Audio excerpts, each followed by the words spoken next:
로마서 8장 31절에서 39절까지 말씀, 신약성경 251쪽인데요. 함께 찾으셔서 같이 한 목소리로 읽겠습니다.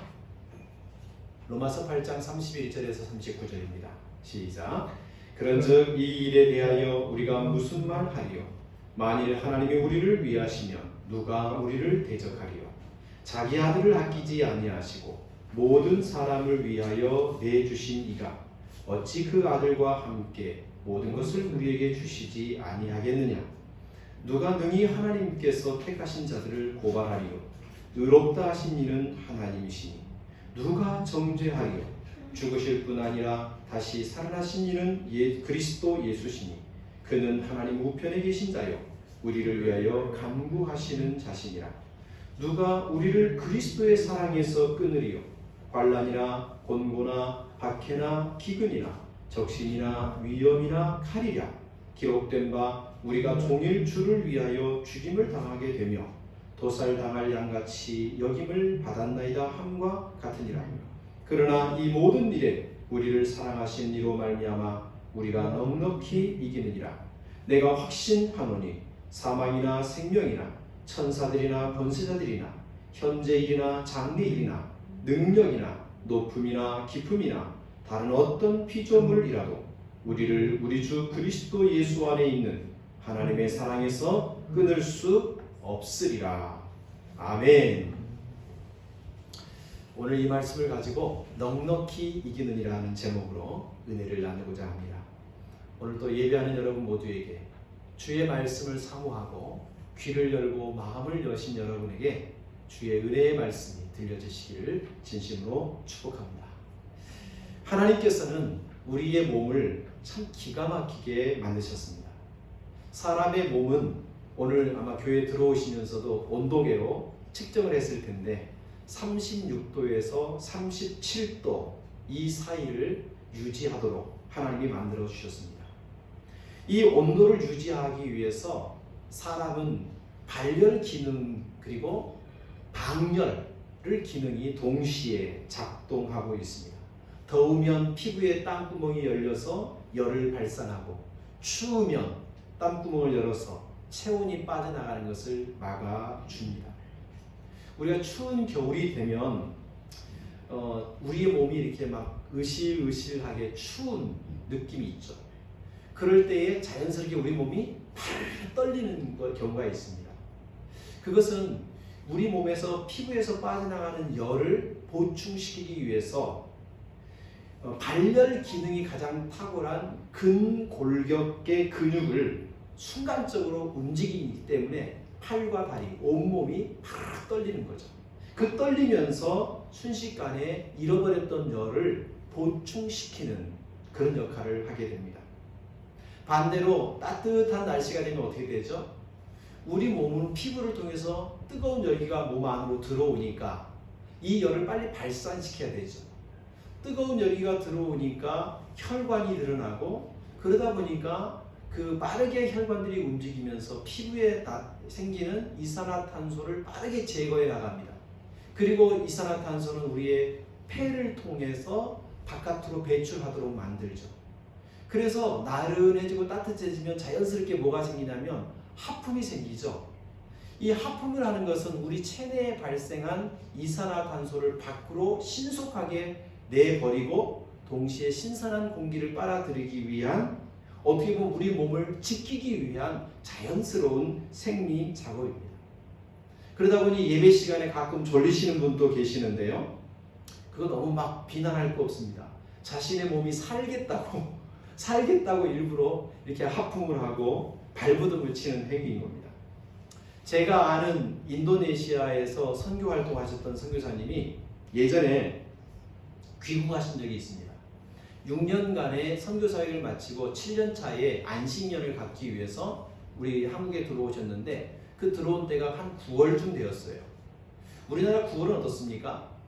여름도 아니고 가을도 아닌 아주 두꺼운 옷을 입으면 너무 덥고 또 반팔만 입고 다니면 약간 좀 사늘함을 느낄 수 있는 그런 날씨죠.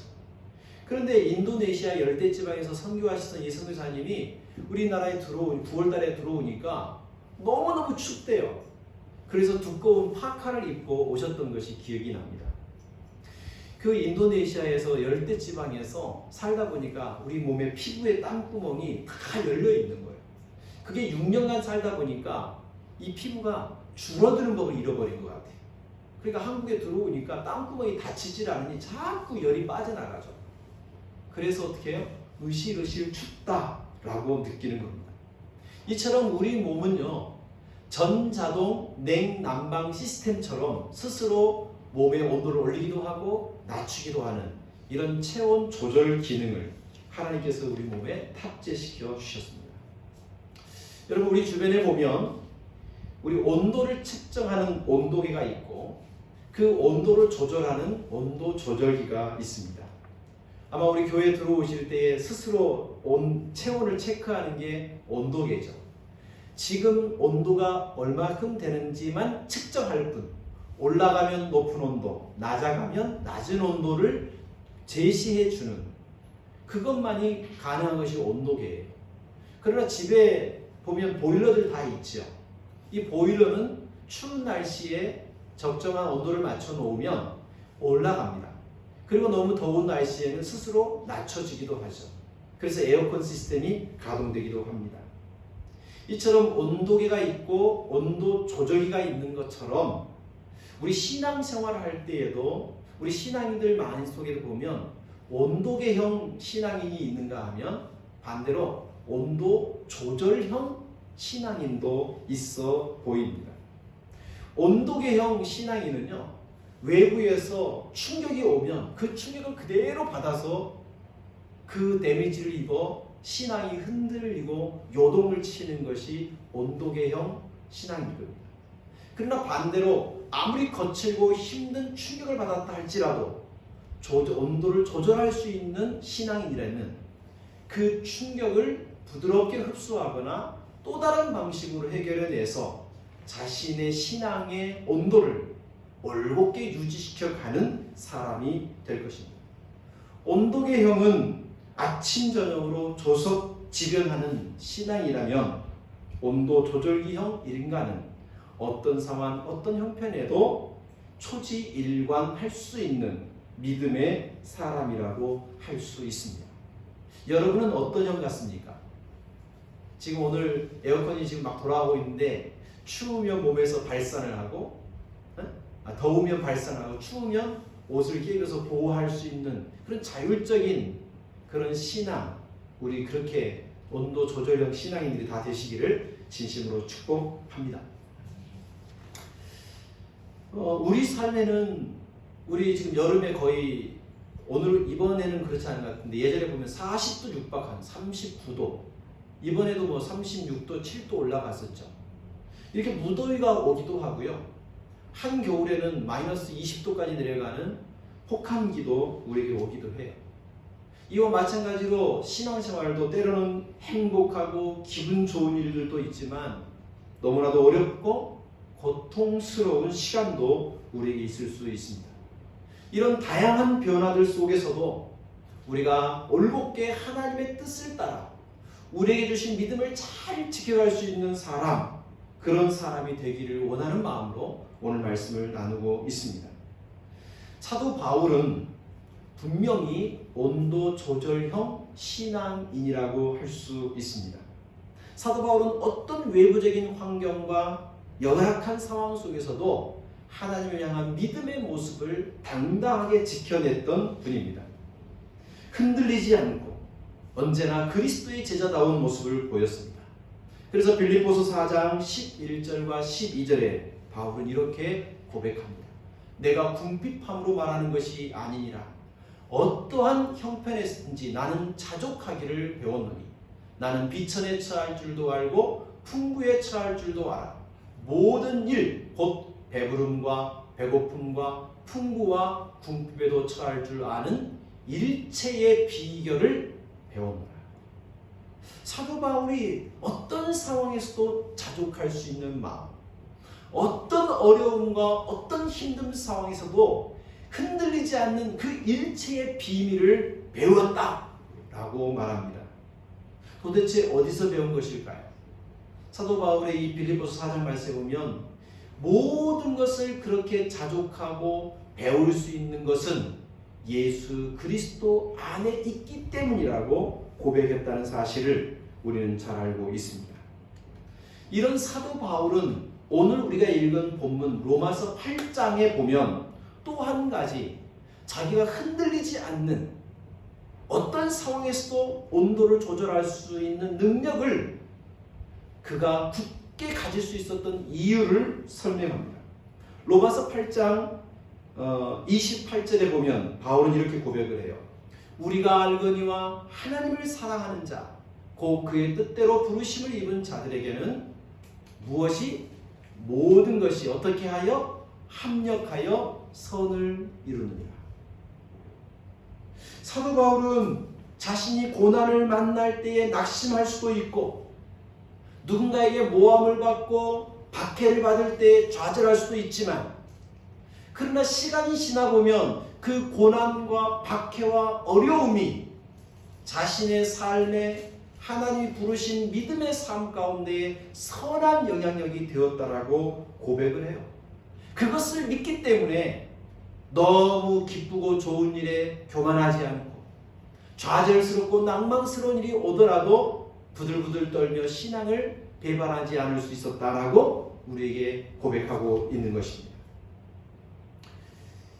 2001년 미국의 뉴욕에 보면 월드 트레이드 센터라는 큰 건물이 있습니다. 이게 지금 2001년도 그 전에 그때쯤에 뉴욕의 모습입니다. 사진에 보면 두 개의 빌딩이 올곧게 올라가 있죠. 이게 바로 월드 트레이드 센터입니다. 이 빌딩에 입주해 있던 한 회사가 여름 휴가를 앞두고 300명의 직원을 해고했습니다. 이 300명의 직원은 해고 통지서를 받고 여름 휴가를 가야 했어요. 그러니 휴가가 휴가답지 않죠. 휴가를 보내는 동안 내가 왜 해고를 당해야 되지? 나의 미래는 어떻게 될까? 이런 염려하고 걱정하고 두려운 마음으로 휴가를 즐길 수가 없었습니다. 이 기간이 끝나면 내가 다시 가서 항의를 하고 복직 신청을 해야지 하고 있었습니다. 그런데 9월 중순 우리가 잘 아는 대로 9월 11일 이 빌딩을 향하여 두 대의 비행기가 날아왔고 그리고 건물에 부딪혀서 폭발하며 이 두 개의 빌딩은 여지없이 무너져 내렸습니다. 우리가 잘 아는 9.11 테러였습니다. 그 건물에서 일하다가 해고되었던 300명의 직원들이 내가 왜 해고를 당해야 됐지 알 수 없었습니다. 원망과 불평이 가득했습니다. 싸우려고 했습니다. 그러나 9.11 테러를 목격한 이후에 그들은 뭐라고 생각했을까요? 불행 중 다행이구나. 내가 왜 해고되었는지 그 이유를 내가 다 알지 못하지만 그 어려움이 오히려 나에게 유익이 될 수 있구나. 그들은 깨달았을 것입니다. 여러분, 우리에게도 때때로 이해할 수 없는 일들이 많나요? 내가 이렇게 노력했는데, 내가 이렇게 수고했는데, 내가 이렇게 열심히, 내가 하나님께 이렇게 충성스럽게 일했는데, 내가 있는 것 없는 것 다 쥐어짜서 하나님께 헌신했는데 나에게 왜 이런 어려움이 와야 되지? 나에게 왜 이렇게 부당한 대우를 받아야 되지? 왜 나에게 이런 걸 안 알아주지? 그러면서 내 마음의 신앙의 온도를 뚝 떨어뜨리게 할 만한 충격과 고난스러운 일들이 생길 수 있어요. 왜? 우리는 이유를 알고 싶어 하지만 이유를 알 수도 없고 알려주지도 않는 때가 종종 있습니다. 그러나 기억하십시오. 이유를 다 알 수는 없지만 우리를 부르신 하나님은 모든 것을 합력하여 선이 되게 해주실 것입니다.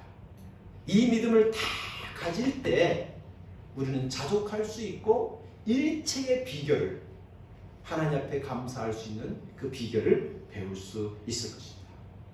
이런 담대한 믿음을 가지고 있었던 사도 바울은 넘치는 자신감을 갖고 우리에게 이야기해요.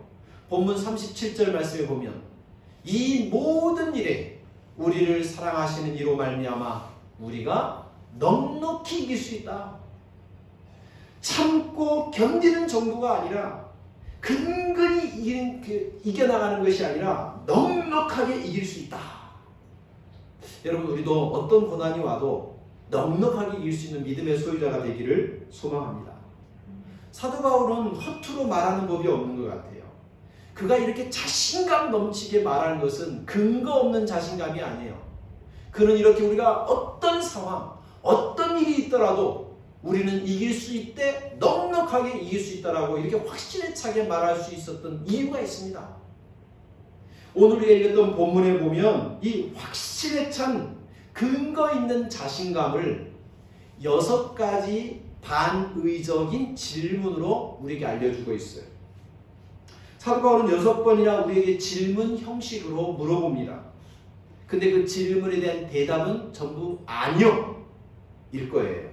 자, 사도 바울이 우리에게 근거 있는 자신감, 우리가 6번 반복적으로 아니요라고 답을 요청하는 그 질문을 한번 하나씩 살펴보도록 하겠습니다. 먼저 31절 말씀을 우리 다 같이 한번 읽어보겠습니다. 사모님 온도를 조금 올려주시면 고맙겠습니다. 자, 31절. 자, 시작. 그런즉 이 일에 대하여 우리가 무슨 말 하리요? 만일 하나님이 우리를 위하시면 누가 우리를 대적하리요? 여러분, 이 31절 말씀을 가만히 보면 사도 바울이 우리에게 2가지 질문을 던지고 있습니다. 첫 번째 질문은 뭐냐면 우리 전반전에 앞에 있는 이 일에 대해서 우리가 무슨 말을 할 수 있습니까? 라고 물어보는 거예요. 이 일에 대해서 우리가 무슨 말을 할 수 있습니까? 도대체 이 일이 뭡니까? 그것은 본문 위에 앞에 나와 있는 내용인데요. 그거를 요약해 보면 하나님께서 우리를 예정하시고 우리를 택하시고 우리를 부르시고 우리를 의롭다고 인정해 주시는 예수 그리스도를 본받아 거룩한 삶을 살아가도록 만들어 주신 이 하나님의 구원, 이것을 이야기해요. 그러니까 이것을 요약하면 하나님의 구원하시는 일에 대하여 반론을 제기할 수 있느냐라는 것이 첫 번째 질문입니다. 여러분, 우리가 하나님께서 우리를 구원하셨다는데 그 하나님의 구원하심에 대해서 나 구원 안 받았어요, 싫어요 라고 할 수 있습니까? 하나님이 우리를 구원하시는 일에 대해서 우리가 이렇게 저렇게 또 다른 의견을 첨삭할 수 있습니까? 아니요. 하나님의 구원은 절대적이요, 하나님의 구원은 변개치 않으며 하나님의 구원은 절대 당신의 주권하에 이루어진 것이기에 사람이 이렇다 저렇다 누구도 할 말이 없습니다. 그러기에 우리는 반드시 승리할 수 있는 거예요. 두 번째 질문은 이런 겁니다. 만일 하나님이 우리를 위하시면 누가 우리를 대적하리요? 이게 무슨 말입니까? 하나님을 대적할 존재가 세상에 있습니까? 이 질문이에요. 이 질문에 대한 대답은 뭡니까? 아니요. 어느 누구도 하나님을 대적할 수 없습니다. 당시 로마의 최고의 권력자들도 하나님의 손길 앞에서 꼼짝 못합니다. 그들이 막강한 권력 갖다 할지라도 10년, 20년, 30년, 500년을 견디지 못하고 그들의 세상이 무너진 겁니다. 세상의 어떤 권세도 하나님의 구원을 대적할 자가 없는 것입니다. 세 번째로 바울은 우리에게 이렇게 질문합니다. 32절을 같이 한번 읽어보겠습니다. 32절 시작. 그 자기 아들을 아끼지 아니하시고 우리 모든 사람을 위하여 내주신 이가 어찌 그 아들과 함께 모든 것을 우리에게 주시지 아니하겠느냐. 여러분, 여기 속에 세 번째 질문 이렇게 정리할 수 있죠. 하나님께서 예수님까지 우리에게 내어주셨는데 하나님이 아까워서 주지 않을 것이 있습니까? 라는 질문이에요. 여러분, 하나님이 예수님을 우리에게 주셨잖아요. 우리를 구원하기 위해서 예수님까지 보내주셨는데 그렇다면 나머지 뭐가 더 아깝겠냐는 거예요. 하나님이 아까워서 주지 않을 것이 있습니까? 없습니까? 없습니다. 가장 소중한 예수님까지 내어주셨는데 무엇을 더 아까워하시겠습니까? 하나님이 아까워하는 것 없습니다. 네 번째로 33절에 바울은 네 번째 우리에게 질문합니다. 한번 같이 읽어볼게요. 자, 33절 시작.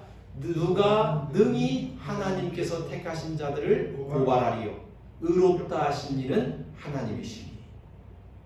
여러분, 하나님께서 택하신 자녀, 그 하나님의 자녀를 고발할 자가 누가 있느냐? 하나님의 자녀를 고발하고 고소할 만한 사람이 있습니까? 없습니다. 하나님께서 우리를 조건 없이 택해 주셨고 하나님의 자녀로 하나님의 소유로 삼아 주셨는데 천하에 누가 우리를 고소 고발할 수 있습니까? 없습니다. 이것이 바울이 질문이요 우리의 대답인 것입니다. 다섯 번째는 34절에 이렇게 질문합니다. 34절 함께 읽어봅시다. 누가 정죄하리요? 죽으실 뿐 아니라 다시 살아나신 이는 그리스도 예수시니 그는 하나님 우편에 계신 자요 우리를 위하여 간구하시는 자시냐. 이것은 이런 질문이죠.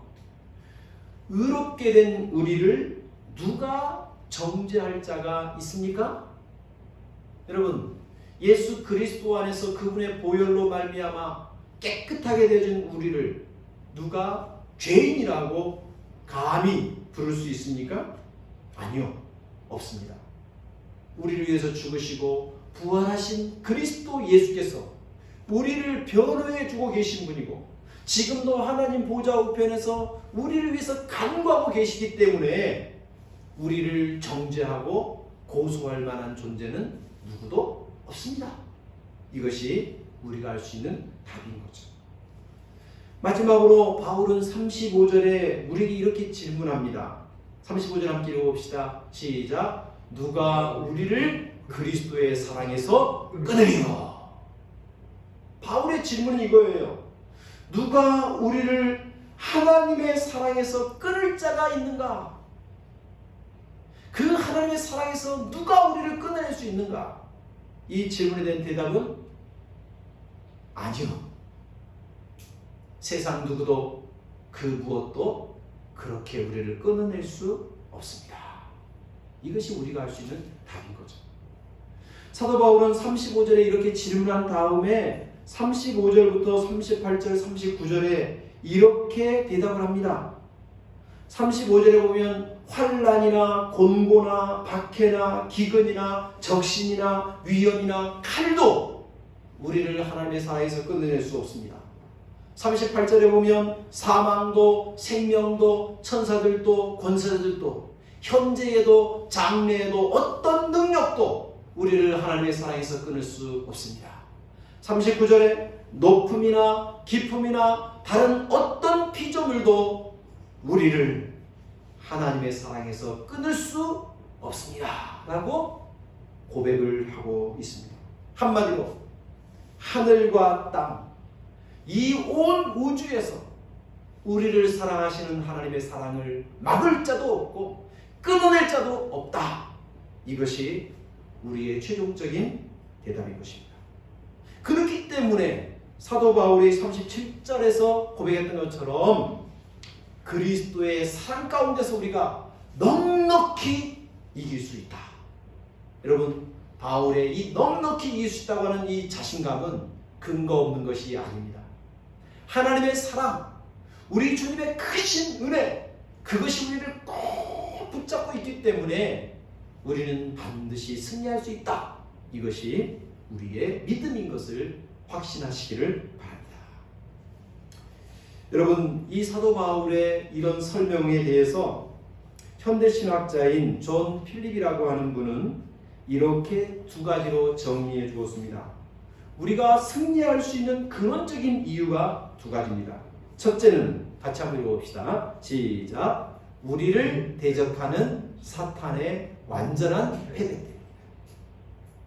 2000년 전 우리 예수님은 십자가의 능력으로 사탄의 머리를 깨부셨습니다. 사탄이 우리를 괴롭히는 것은요, 발 뒤꿈치 조금 물어서 피나게 하고 아프게 하는 정도예요. 그것만이 사탄의 능력입니다. 이미 사탄은 예수 그리스도께서 부활의 권능으로 사탄이 할 수 있는 최고의 권력인 죽음의 권세를 주님이 깨우셨기 때문에 절대로 사탄은 우리를 죽일 수 없는 것입니다. 그러기에 사탄은 완전하게 그리스도 안에서 패배했기 때문에 우리를 이길 수가 없는 것입니다. 동시에 두 번째 이유가 있습니다. 그것은 우리를 사랑하시는 그리스도의 완전한 보호가 지금도 있기 때문에 그렇습니다.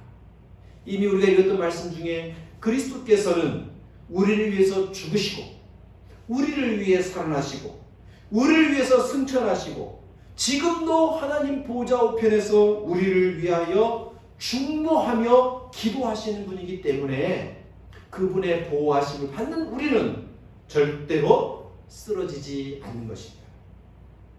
바로 이것을 하나님께서 우리를 사랑하시는 분명한 증거로 우리는 제시할 수 있습니다. 그래서 요한복음 13장 1절에 예수님께서는 자기 자신을 이 세상으로부터 떠나가시면서 제자들의 사랑을 뚝 끊어버린 것이 아닙니다. 우리 주님께서는 세상에 있는 자기 백성들을 사랑하시되 어떻게 사랑하신다고요? 끝까지 사랑하신다. 끝까지 사랑하신다. 그래서 예수님 마태복음에 보면 제자들을 이 땅에 두고 승천하시면서 뭐라고 그랬습니까? 내가 세상 끝날까지 너희와 항상 함께 있으리라고 약속해 주셨어요. 하나님 우리와 항상 언제나 그리고 끝까지 함께 하셔서 사랑해 주시는 분이에요. 우리가 이 하나님의 사랑, 우리 예수 그리스도의 사랑에 견고하게 의지하고 그 믿음을 붙잡을 때 우리는 반드시 승리하고 넉넉히 이길 수 있는 믿음의 사람들이 되는 것입니다.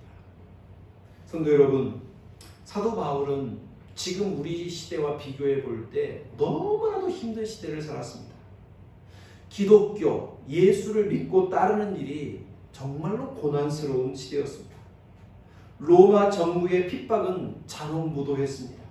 수많은 그리스도인들을 잡아다가 맹수의 밥이 되도록 집어던졌고 잔혹하게 처형하기가 일쑤였습니다. 36절의 표현대로 마치 도살장에 끌려가는 양들처럼 고난받고 힘없는 그 거칠고 험난한 시간을 살았던 사람이 바로 바울입니다. 그러나 그런 바울의 고난과 역경 속에서 그는 자신 있게 말해요. 내가 그리스도의 사랑 안에서 넉넉히 이길 수 있다. 이 모든 일에 우리를 사랑하신 이로 말미암아 우리가 넉넉히 이긴다. 여러분, 이렇게 자신만만하게 고백할 수 있었던 것은 그거는 허망한 아무 근거 없는 이야기가 아니었어요.